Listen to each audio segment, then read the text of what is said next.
अस्सलाम वालेकुम वरहमतुल्लाहि वबरकातुहू। Welcome to our Hindi class. तो बच्चों, आज हम जो पाठ पढ़ने वाले हैं उस पाठ का नाम है बाबा का घोड़ा। Page number 55। बाबा भारती गांव के बाहर बने एक छोटे से मंदिर में रहते थे और वही भगवान की आराधना करते थे। बाबा के पास एक बहुत ही सुंदर व बलवान घोड़ा था। तो बाबा जो थे वो कहाँ रहते थे? गांव के बाहर जो एक मंदिर था वहाँ पर रहते थे और उनके पास क्या था? एक बहुत सुंदर घोड़ा था। बाबा उसे सुल्तान कहकर बुलाते थे। तो उस घोड़े का नाम क्या था? सुल्तान। वे उसका बहुत ख्याल रखते थे। बाबा को सुल्तान के अलावा किसी और चीज़ की चाह नहीं थी। यानी बाबा सिर्फ उस घोड़े को बहुत प्यार करते थे, उसकी बहुत देखभाल करते थे और उसके अलावा वो किसी चीज़ पर उनकी ज़्यादा चाह नहीं थी। उनके चेहरे पर हमेशा संतोष के भाव दिखाई पड़ते थे। संतोष के भाव यानी हमेशा वो जब घोड़े को देखते थे वो हमेशा खुश रहते थे। उनका चेहरा हमेशा जो है वो खुशी से दिखाई देता था। उनका मुख रोशनी सा जगमगाता रहता था।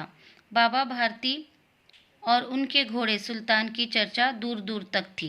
तो बाबा का नाम क्या है? भारती। बाबा भारती और उनके घोड़े का नाम सुल्तान। तो उनकी चर्चा जो है वो दूर दूर तक थी। दोनों बहुत मशहूर थे। कई राज्यों विद्वानों ने सुल्तान को हासिल करने की कोशिश की, लेकिन उसे पा न सके।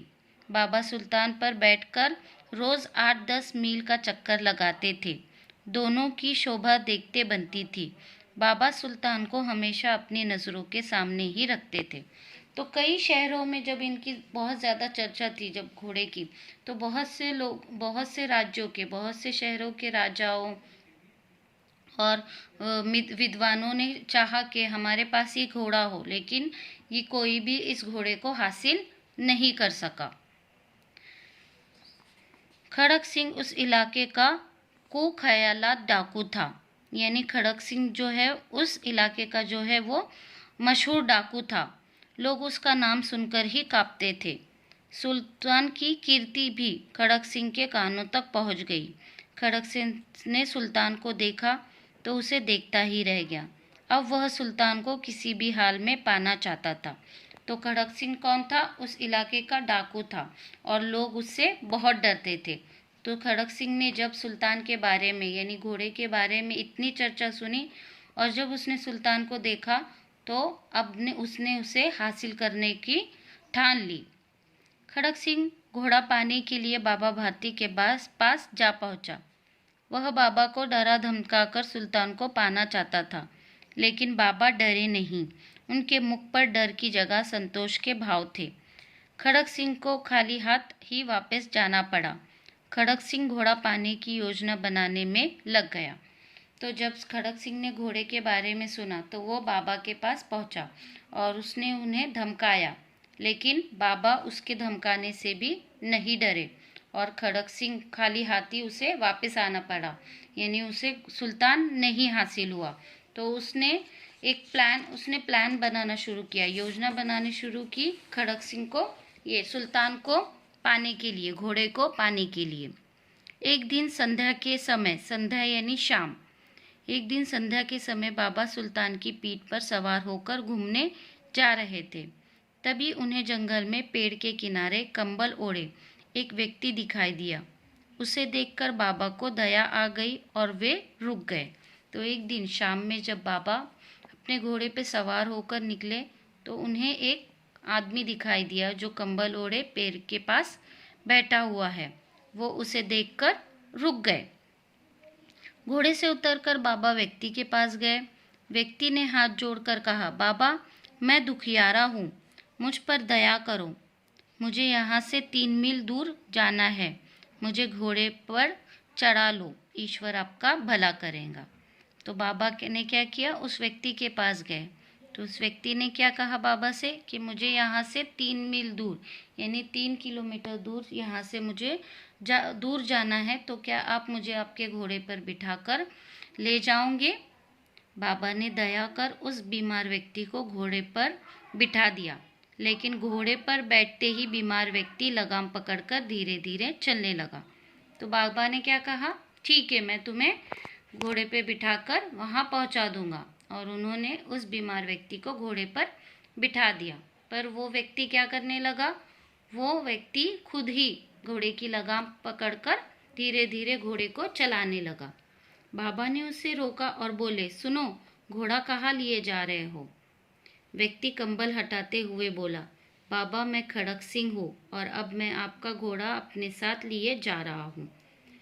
तो वो व्यक्ति कौन था जो कंबल ओढ़े था? वो था खड़क सिंह। और उसने बाबा से क्या कहा कि अब ये घोड़ा मेरा हुआ और मैं इसे अपने साथ लिए जा रहा हूँ। बाबा संतुष्ट भाव से बोले, मैं तुम्हें इसे वापस करने के लिए नहीं कहूँगा, लेकिन बस इतना ही कहना चाहूँगा कि इस घटना के बारे में किसी को ना बताना। तो बाबा ने खड़क सिंह से क्या कहा कि ठीक है, तुम ये घोड़ा ले जा सकते हो, मैं इसे वापस नहीं मांगूंगा, लेकिन अब जो भी हुआ हम दोनों के बीच में, जो भी बातें हुई, जो भी घटना हुई, तुम वो बातें किसी को नहीं बताना। खड़क सिंह ने पूछा, क्यों? बाबा के चेहरे पर अभी भी संतोष के भाव थे। उन्होंने सुल्तान की ओर से मुंह मोड़ लिया, जैसे उससे कोई नाता ही ना हो। जाते जाते बाबा बोले, खड़क सिंह, लोगों को अगर इस घटना का पता चल गया तो वह किसी गरीब का विश्वास नहीं करेंगे और ना ही कभी किसी की मदद करेंगे। ये कहकर बाबा चले गए। तो बाबा ने क्या कहा, बाबा घोड़े की तरफ से मुंह उन्होंने मोड़ दिया, जैसे कि वो घोड़े को नहीं पहचानते हैं, और खड़क सिंह से कहते हुए चले गए कि अगर तुमने इस घटना के बारे में लोगों को बताया तो लोगों का, गरीब लोगों से, यानी किसी की मदद करने से लोगों का विश्वास उठ जाएगा। गरीबों से लोगों का विश्वास उठ जाएगा, लोग कभी किसी की मदद नहीं करेंगे। खड़क सिंह भी घोड़ा लेकर चला गया। खड़क सिंह के कानों में अभी भी बाबा के अंतिम शब्द गूंज रहे थे। वह सोच रहा था कि जिस घोड़े को वे अपनी नज़रों से दूर नहीं करते थे, आज उसके जाने पर भी उनके मुख पर कोई दुख नहीं था। तब भी वे गरीबों के बारे में सोच रहे थे। ऐसा मनुष्य महान है। तो खड़क सिंह जब घोड़े को ले जा रहा था तब उसने ये सोचा कि जो आदमी जिसके लिए घोड़ा इतना प्यारा था, जो घोड़े से इतना प्यार करता था, लेकिन उसने घोड़े की ओर देखा भी नहीं और उस वक्त वो सिर्फ गरीबों के बारे में ही सोच रहा था, तो वो व्यक्ति बहुत महान है, बहुत अच्छा है। खड़क सिंह उसी रात बाबा के मंदिर में गया और सुल्तान को वापस बांध आया। सुबह जब बाबा ने सुल्तान को देखा तो उनसे रहा न गया। वे सुल्तान से लिपटकर काफ़ी देर तक रोते रहे। फिर संतोष से बोले, अब कोई गरीबों की सहायता से मुंह नहीं मोड़ेगा। तो खड़क सिंह ने क्या किया, रात में ही वो घोड़े को बाबा के घर के पास बांध दिया। और जब सुबह उठते ही बाबा ने सुल्तान को देखा तो वो उसे लिपटकर रोने लगे और उससे कहा कि अब गरीबों की से कोई मुंह नहीं मोड़ेगा, यानी सब जो है गरीबों पे विश्वास करेंगे और उनकी मदद करेंगे। तो बच्चों, आप लोगों को ये पाठ पढ़ना है, उसी पे आधारित यहाँ पर आप लोगों को वाक्य दिए गए हैं। आप लोगों को इन वाक्यों को पढ़ना है और सही और गलत का चिन्ह लगाना है। उसके बाद यहाँ पर आप लोगों को कुछ प्रश्न दिए गए हैं। आप लोगों को पाठ अच्छे से पढ़ना है और इन प्रश्नों के उत्तर आप लोगों को पाठ में से ढूंढने हैं। उसके बाद माय ऑब्जर्वेशन बुक भाग 1 पेज नंबर 45, यहाँ पर आपको उसी पाठ में से एक छोटा सा पैराग्राफ दिया गया है। उसी पे आधारित यहाँ पर आप लोगों को कुछ प्रश्न दिए गए हैं। आप लोगों को इस पैराग्राफ को अच्छे से पढ़ना है और इन प्रश्नों के उत्तर आप लोगों को ढूंढने हैं। उसके बाद रिक्त स्थानों की पूर्ति करो। उसी पाठ में से आप लोगों को यहाँ पर रिक्त स्थानों की पूर्ति करनी है। So student, do your homework on time. Inshallah, we will meet in the next class. Allah Hafiz. Assalamu alaikum wa rahmatullahi wa barakatuh.